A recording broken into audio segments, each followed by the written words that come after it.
ये लड़ाई हमारी नीतियों को लेकर के है, ये लड़ाई झारखंडी हक अधिकारों को लेकर है, ये लड़ाई झारखंड में स्थानीय नीति को लेकर के है, ये लड़ाई झारखंड में नियोजन नीति को लेकर के है, ये झारखंड के विस्थापित लोगों के अधिकार की लड़ाई है।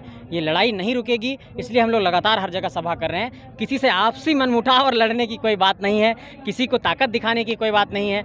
हम लोग अपना काम कर रहे हैं, वो अपना काम कर रहे हैं। सूबे के मुख्यमंत्री कहते हैं कि 1932 तो मेरा मुद्दा है, मेरा एजेंडे में है, तो लेकर आप घूम रहे हैं और आड़े हाथ ले लिए। मुद्दा और एजेंडा होना, मुद्दा और एजेंडा कब बनाया जाता है? ताकि जब उसके सॉल्यूशन की बात की जाए। मैं माननीय मुख्यमंत्री महोदय को बहुत ही सम्मानपूर्वक तरीके से ये कहना चाहता हूँ कि 1932 मुद्दा था, मुद्दा है, मुद्दा रहेगा के विपरीत आप इस बात को कहिए कि 1932 जो मुद्दा था उसका समाधान ये रहा। समाधान दे दीजिए, तब ना हम जानेंगे मुद्दा था और मुद्दा है और मुद्दा रहेगा, मतलब कि आप इस पर राजनीति करना चाहते हैं। अगर आप इस पर राजनीति नहीं करना चाहते हैं और आप चाहते हैं कि ये आवाज़ रुक जाए, तो झारखंड में स्थानीय नीति बना दीजिए, झारखंड में नियोजन नीति बना दीजिए, सारे समस्याओं का समाधान हो जाएगा। झारखंड में जिस प्रकार अभी यहाँ के आदिवासी मूलवासी जिसने अपने हक अधिकारों के लिए जिस प्रकार दर दर भटक रहे थे, क्या लगता है कि आप लोगों के नेतृत्व में वो अपने हक अधिकारों को पहचान पाए हैं? क्या लगता है, एक उम्मीद से लगता है कि आप लोगों के नेतृत्व में? देखिए, पॉलिटिक्स में बहुत ज़्यादा दावा और वादा हवाई हवा नहीं करना चाहिए। जब किसी को सत्ता की चाबी मिलती है या जब कोई नेतृत्व को संभालता है तो उसके समक्ष बहुत बड़ी बड़ी जिम्मेवारियां होती हैं। अगर सौभाग्य से कुछ ऐसा अवसर हम जैसे नौजवानों को मिलता है तो सबसे पहले तो हम लोग रिव्यू करेंगे कि सरकार की वित्तीय स्थिति क्या है, राज्य की वित्तीय स्थिति क्या है, नीतियाँ क्यों नहीं बन पाई है, नीतियाँ कहाँ फंसी, क्या परेशानी रही कि नीतियाँ नहीं बन पाई, क्या ऐसा कारण रहा कि सीएनटी और एसपीटी का कानून होने के बावजूद भी यहाँ के आदिवासियों और मूलवासियों की ज़मीनें लूटती जाती रहीं, क्या ऐसा कारण रहा कि यहाँ के विस्थापित लोगों को पुनर्वास के लिए एक बेहतर पॉलिसी नहीं मिल पाई। इन सारे बिंदुओं पर एक रिव्यू करना होगा और रिव्यू के बाद हम लोग जिस समाधान पर पहुँचेंगे निश्चित तौर पर वो झारखंडियों के पक्ष में होगा, झारखंडियों के हक अधिकार के लिए होगा और झारखंडियों के जीवन को बेहतर बनाने के लिए होगा। क्या लगता है कि जिस प्रकार अभी आने वाले दिनों में लोकसभा चुनाव है, लोकसभा चुनाव में अक्सर देखता है कि हमारे जो सांसद होते हैं बोरो प्लेयर के रूप में थोप दिया जाता है ताकि आप यहाँ आवे नेतृत्व के, जिससे हमारे यहाँ कल्चर के बारे में, यहाँ की संस्कृति के बारे में उन्हें कुछ पता तक नहीं होता है। क्या लगता है कि ये कल्चर, ये व्यवस्था जानी चाहिए?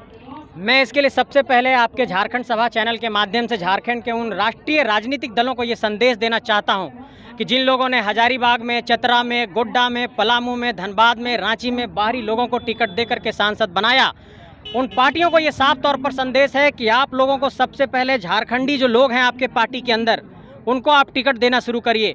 अगर मेरा कोई भाई अगर धनबाद में, धनबाद का भाई लड़ेगा, चाहे वो जेबी केसेस से लड़े या फिर कोई धनबाद का भाई मेरा लड़ेगा भारतीय जनता पार्टी से, कमोबेश ये स्थिति तो रहेगी कि झारखंड का ही आदमी सांसद बना।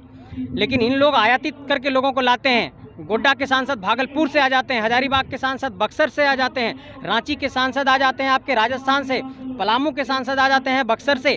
तो ऐसे में हमको ये गौर करना होगा कि क्या झारखंडी माटी में इतना ताकत नहीं है कि अपना लीडर कोई पैदा कर सके। इसलिए अपने लीडर को निकालना होगा और राष्ट्रीय राजनीतिक दलों को भी ये संदेश है कि जब टिकट दीजिए तो स्थानीय लोगों को दीजिए और वैसे लोगों को टिकट मत दीजिए जिनका झारखंडी माटी से कोई ताल्लुक और संबंध नहीं है।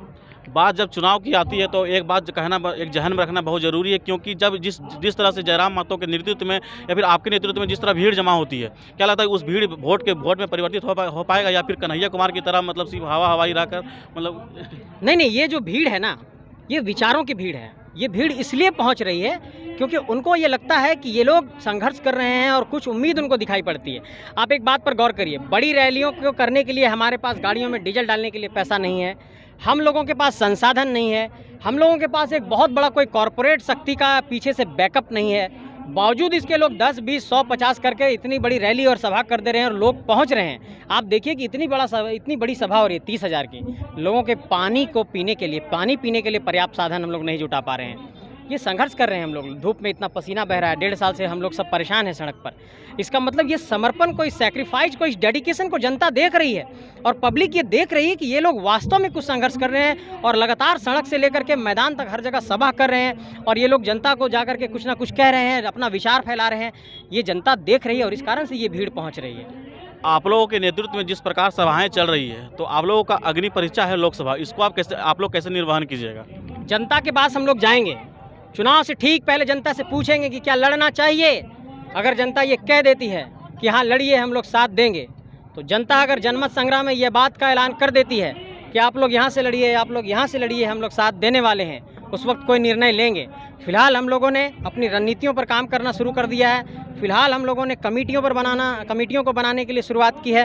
फ़िलहाल हम लोग अपनी टीम को मजबूत कर रहे हैं और लगातार एक शिकायत मिल रही है कि स्ट्रक्चर नहीं बन रहा है, उस स्ट्रक्चर पर हम लोग काम कर रहे हैं। और साफ तौर पर ये कहना चाहते हैं कि झारखंडी भाषा खतियान संघर्ष समिति, ये समिति इसी तरीके से जीवंत रहेगी और जब कुछ पॉलिटिकल हम लोगों का निर्णय आएगा तो उसका भी हम लोग खुलासा करेंगे और वो क्या नाम होगा, उसका क्या लोगो होगा, वो भी हम लोग फिर आप लोगों के समक्ष रखेंगे। संजय जी, अभी देखिए डुमरी में उपचुनाव होना है। जिस प्रकार आपने भी मुख्यमंत्री की सभाएं को लेकर एक सामने समक्ष एक अपने सभा को जिस तरह संबोधित कर रख दिया, क्या लगता है कि बीजेपी या राष्ट्र के गठबंधन वाली जिस तरह सभा होगी तो आपने क्या लगता है आपको समक्ष से उस सभा कीजिएगा? मतलब आप कह रहे हैं कि डुमरी बाई इलेक्शन में क्या आप लोग सभा करने वाले हैं? सबसे पहले हम लोगों ने शायद ये आपको बताना चाहते हैं आपके चैनल के माध्यम से कि हम लोगों ने एक निर्णय लिया है कि इस इलाके में जो जगन्नाथ बाबू थे वो झारखंडी माटी के लिए बहुत समर्पित थे और उनके लिए बहुत सम्मान है, हमारे बीच अब नहीं है, उनको श्रद्धांजलि भी अर्पित करता हूँ।